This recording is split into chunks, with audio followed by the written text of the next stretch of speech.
사회적으로 핫한 이슈를 키워드로 알아보는 핫키워드 시간입니다. 김민지 캐스터, 안녕하세요. 안녕하세요.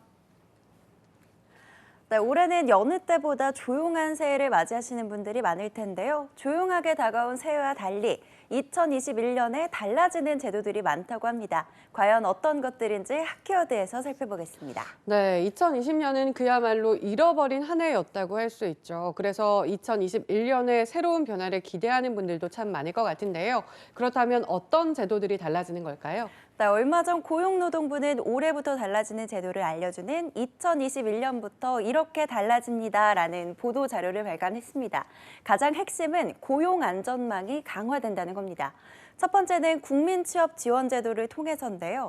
자세한 내용은 이렇습니다. 국민취업지원제도는 경력단절 여성, 미취업 청년, 폐업한 영세 자영업자, 특수고용직 등 고용 취약계층에게 1인당 월 50만 원씩 6개월 동안 구직 촉진 수당을 주는 제도인데요.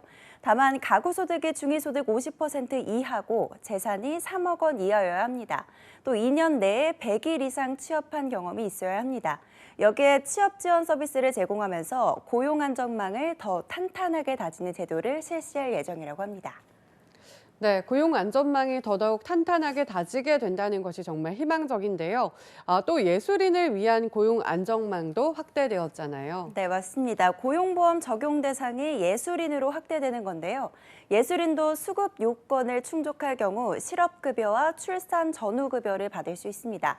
사실 이 제도는 지난 10일부터 시작됐는데요.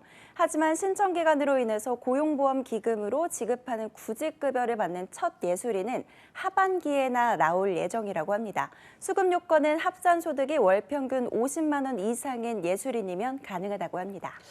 그런데 고용보험이 적용된다는 건 고용보험료도 내야 한다는 거잖아요. 어떻게 보험료를 내야 할까요? 네, 우선 실직한 예술인이 구직급여를 받으려면 이직일 전에 24개월 안에 9개월 이상 보험료를 납부한 기록이 있어야 하는데요. 고용보험료는 예술인의 보수의 실업급여 보험료율인 1.6%를 곱한 금액으로 예술인과 사업주가 절반씩 부담하게 됩니다.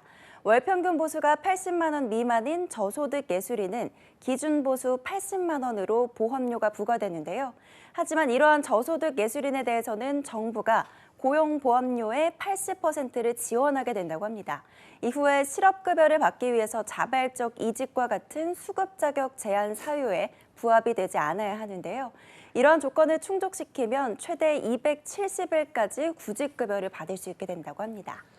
네, 예술인들은 소득이 정기적이지 않기 때문에 늘 불안정한 소득 환경에서 살아야 하잖아요. 이러한 제도가 예술인들이 일하는 데 큰 힘이 될 것 같습니다. 네, 맞습니다. 또 7월부터 특수 형태 근로 종사자에 대한 산재보험 보호 범위도 크게 확대됩니다.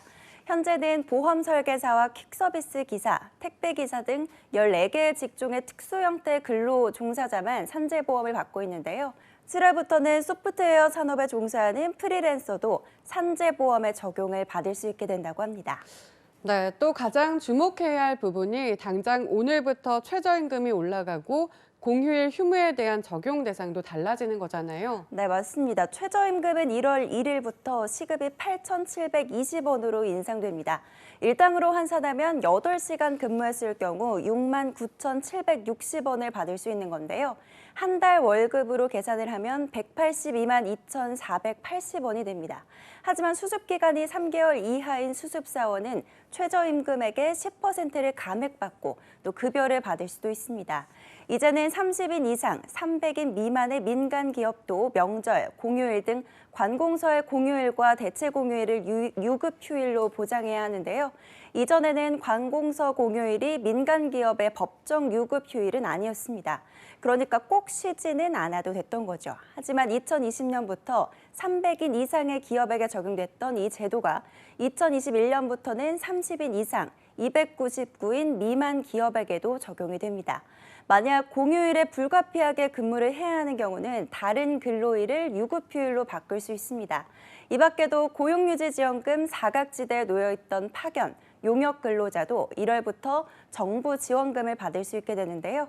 이처럼 올해는 튼튼한 고용 안전망에서 많은 근로자들이 안심하고 일을 할 수 있는 출발을 맞이할 수 있길 바라겠습니다. 네, 누군가는 2020년을 잃어버린 1년이라고도 표현을 합니다. 하지만 다른 말로 해석하자면 그 어려운 2020년을 열심히 버틴 여러분이 지금 2021년을 맞이하고 있다는 건데요. 2020년 정말 모두 수고하셨습니다. 2021년은 여러분 모두에게 꽃길만 가득하길 바라보겠습니다. 지금까지 핫키워드 김민지 캐스터였습니다. 고맙습니다.